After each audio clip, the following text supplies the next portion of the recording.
Hey everyone, thanks for checking out my Carnage time-lapse that we completed last week on stream. And sorry for the overlay for these Twitch time-lapses once again, but I'd rather get something out to everyone for people to enjoy. I'll still be doing time-lapses off-stream that won't have so much clutter on top of it, so thanks so much for being patient. So I guess a little backstory with this one is, for people that may not know, I've been like a lifelong Spider-Man nut. And, like most kids growing up in the 80s and 90s, I drew a ton of comic book stuff, obsessed with, McFarlane Spider-Mans in the 90s, and that's something that carried a lot of inspiration for me for my whole life. And I think as my career grew, I am doing less and less comic work, and it wasn't until recently where someone mentioned tackling some of these characters that I realized, man, I have not painted some of my favorite characters of my life at all. And, I was like, man, we really need to change that. And so we were going over a couple characters, and it's like, I've never painted in Carnage in my entire life. And so it was really great to tackle something new. Cletus Cassidy in Carnage is such an interesting character when it comes to Spider-Man. He basically has no morality whatsoever. He basically, for me, and growing up, was probably one of the most terrifying villains visually, and how he was as some type of serial killer.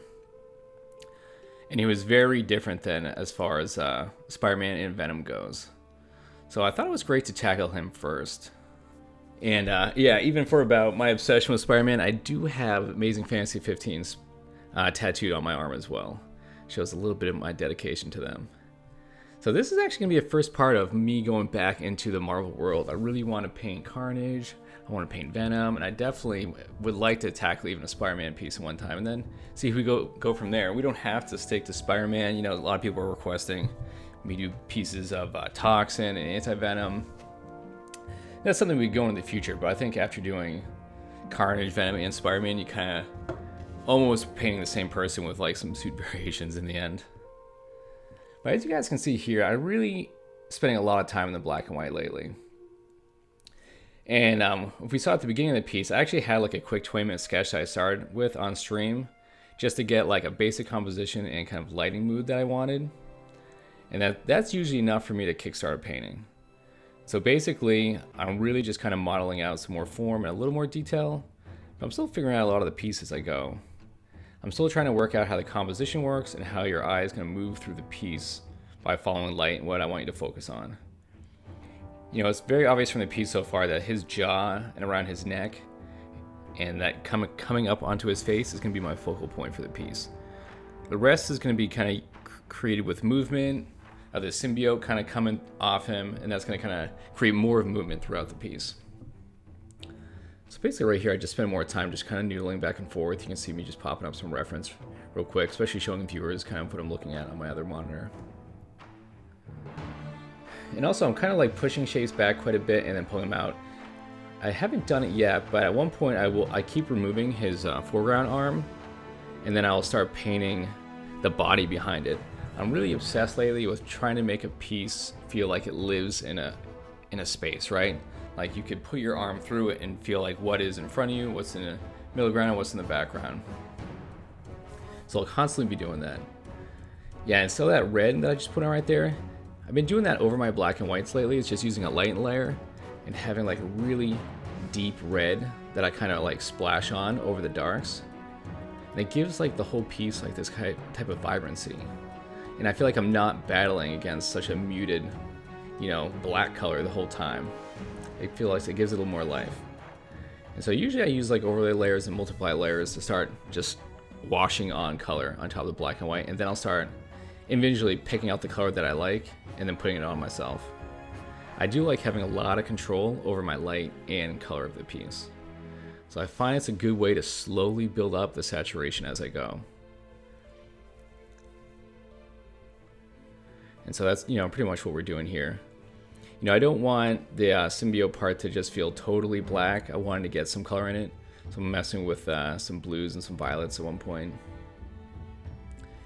And so I'm still using my values as far as what's on his chin and neck to be the brightest point, not just value-wise, but also with color.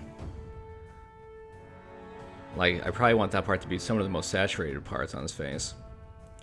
And so this is another thing of me pushing everything back and then just erasing out the shapes I want to come forward.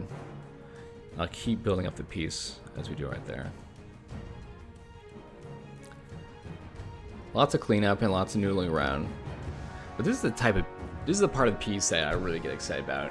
You know, when you're working on a piece and you really feel like it's starting to come together, you feel like you're on a stride and you're hitting something, and then all you want to do is just work on the piece. And I could tell when I was around the stage right now that I was really feeling this one. And while this is still being noodled out, I'd really like to take a second, just really thank everybody that's been coming over to the YouTube channel and showing your support so far. It means a ton, guys, and really wants me to push the polish of these videos quite a bit further.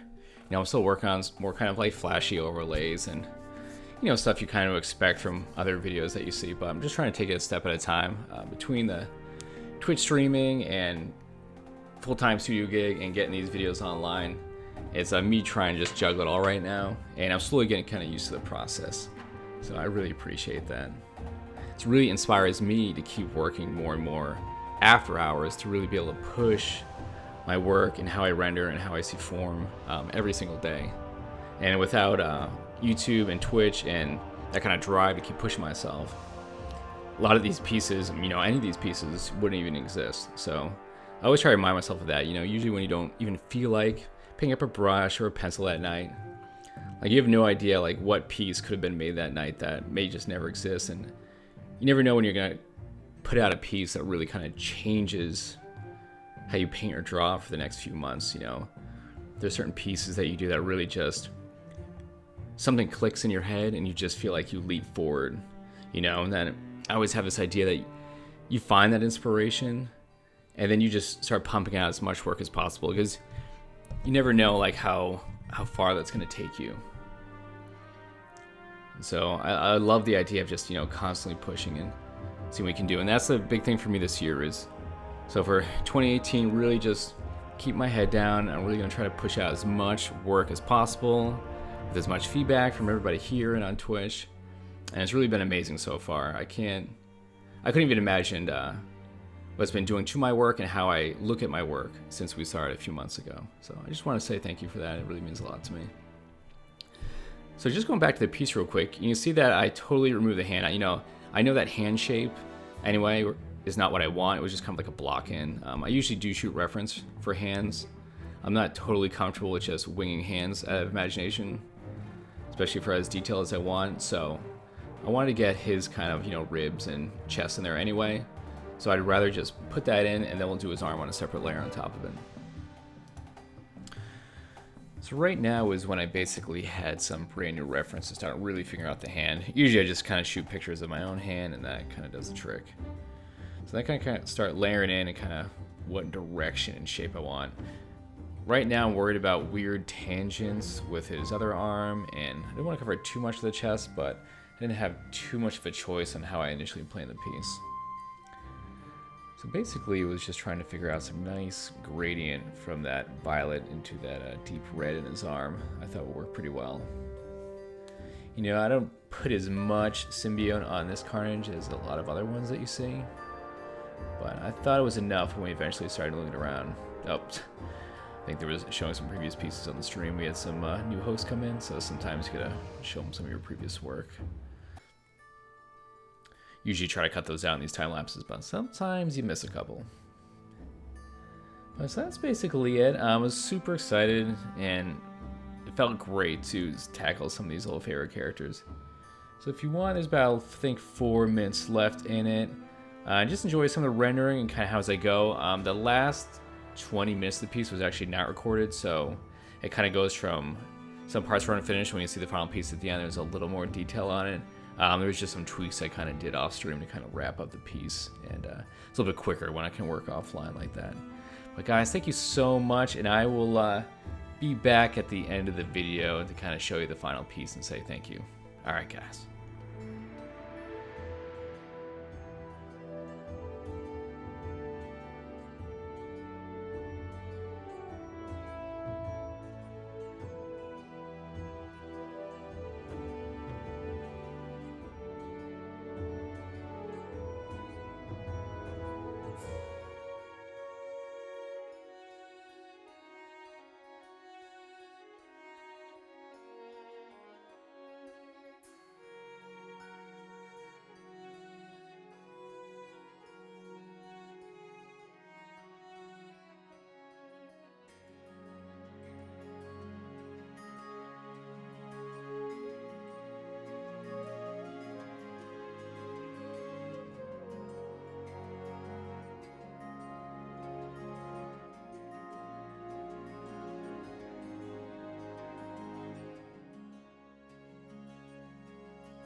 And here we are. Here was the final Carnage piece.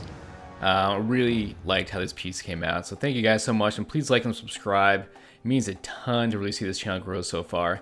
And definitely follow me on Instagram at DaveGreco_art. That's where I do a lot of my posting these days. And it's great to be able to talk to you guys on there on a daily or weekly basis. Thanks so much, guys. Appreciate it.